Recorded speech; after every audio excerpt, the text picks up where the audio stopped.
আসসালামু আলাইকুম, সবাইকে স্বাগতম, শুভেচ্ছা জানাচ্ছি। সাম্য ন্যায় মানবিক মর্যাদার বাংলাদেশ চাই, বাংলাদেশ নিয়ে কথা বলতে চাই।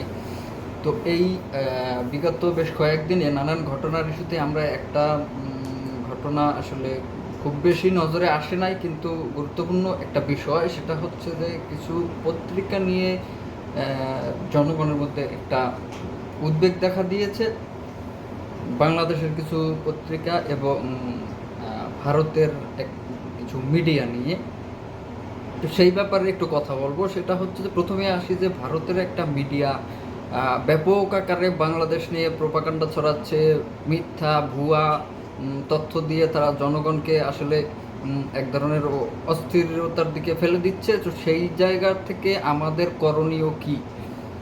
তো যারা আসলে এই ধরনের মিথ্যা প্রোপাগান্ডা ছড়ায় কিংবা ছড়ানোর চেষ্টা করে, সেটা তো পরিষ্কারই বোঝা যায় যে তারা একটা বদ উদ্দেশ্যে এগুলো করে। তো সেক্ষেত্রে আমাদের করণীয়টা কি? আমাদের করণীয় হচ্ছে যারা এই ধরনের মিথ্যা প্রোপাগান্ডা ছড়াচ্ছে তাদের বিরুদ্ধে প্রতিবাদটা কি? প্রতিবাদ হচ্ছে এই ধরনের মিথ্যা প্রোপাগান্ডা নিউজকে আমরা কোনোভাবেই আসলে টলারেট করব না, কিংবা আমরা এটাকে কোনোভাবেই গুরুত্ব দিব না। এবং তারা কিন্তু এই যে তারা মিথ্যা ভুয়া নিউজ ছড়াচ্ছে এবং সেটা দেখার জন্য আমরা আগ্রহী হয়ে উঠতেছি এবং আগ্রহ প্রকাশ করতেছি, আমাদের প্রতিবাদ জানাচ্ছি।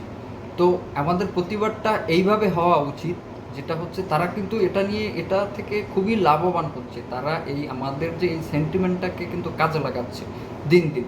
যেমন তারা একটা ভুয়া নিউজ ছড়াচ্ছে, তো সেই ভুয়া নিউজটায় কী বললো, কী ভুয়া তথ্যটা দিল, সেটা নিয়ে আমরা আসলে উদ্বেগ প্রকাশ করি এবং সেই নিউজটাকে বারবার ফলো করি। যার কারণে তারা কিন্তু তাদের এখানে উদ্দেশ্য সফল হয় কিনা সেটা বিষয় না, বিষয়টা হচ্ছে তারা কিন্তু এটা দিয়ে বেনিফিটেড হচ্ছে। যেমন তারা আসলে এইটাকে ব্যাপক হারে রেজ পাচ্ছে, ফলে তারা বেনিফিটেড হচ্ছে, ফলে তারা উৎসাহী হয়ে সেটাকে আরও বেশি প্রোপাগান্ডার দিকে নিয়ে যাচ্ছে। তো সেই জিনিসটা যাতে নিতে না পারে, সেজন্য আমাদের উচিত যে এই নিউজকে আমরা টোটালি ফলো করব না। এটা হবে আমাদের সবথেকে বেস্ট প্রতিবাদ, যেটা হচ্ছে যে আমরা ওই নিউজকে কোনোভাবেই ফলো করব না। ও কী বললো না বললো ওটা নিয়ে আমরা কোনো মাথায় ঘামাবো না এবং ওই নিউজকে আমরা দেখবই না। তো এটা হচ্ছে আমার মনে হয় যে সবথেকে বেস্ট একটা আইডিয়া, যে ওই নিউজটাকে আমরা কোনোভাবেই দেখব না। যখন আমরা দেখব না, যখন ওরা দেখবে যে না এই নিউজের কোনো পাত্তা নাই, তখন তারা অটোমেটিকলি বন্ধ করে দিবে, যেহেতু আমরা পারবো না সেখানে গিয়ে তাদের ওই নিউজটাকে বন্ধ করতে। তো সেক্ষেত্রে আমাদের প্রতিবাদ এবং বন্ধ করার যে এই সিস্টেমটা, আমি মনে করি এই সিস্টেমটা সবথেকে ভালো সিস্টেম, যে আমরা তাকে কোনোভাবেই আসলে সিন করব না। যাই হোক, এরপরে আরেকটা আসছে আমাদের দেশি মিডিয়া, যেমন ডেইলি স্টার এবং প্রথম আলো। সামনে একটা গরু জবাই কিংবা একটা প্রতিবাদ, বলা হচ্ছে তারা ভারতের দালাল, তারা ভারতের দালালি করে।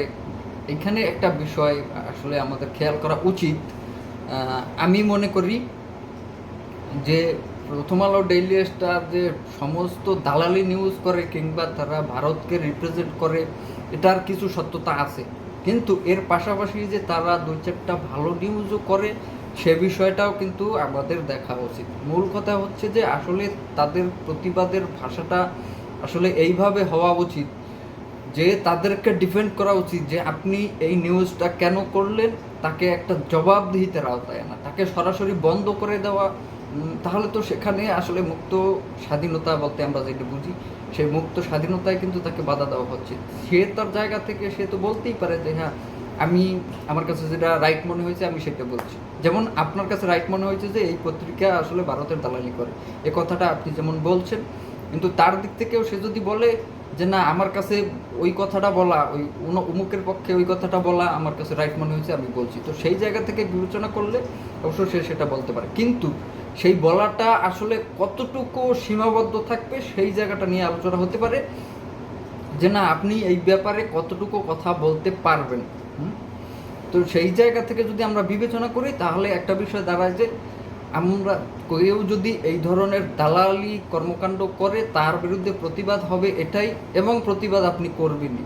বড় বড় নিউজ পত্রিকা, নিউ ইয়র্কে বলেন, অন্য অন্য কান্ট্রিতে বলেন, নিউজ পত্রিকার সামনে, বিবিসির সামনে এ ধরনের প্রতিবাদ হয়।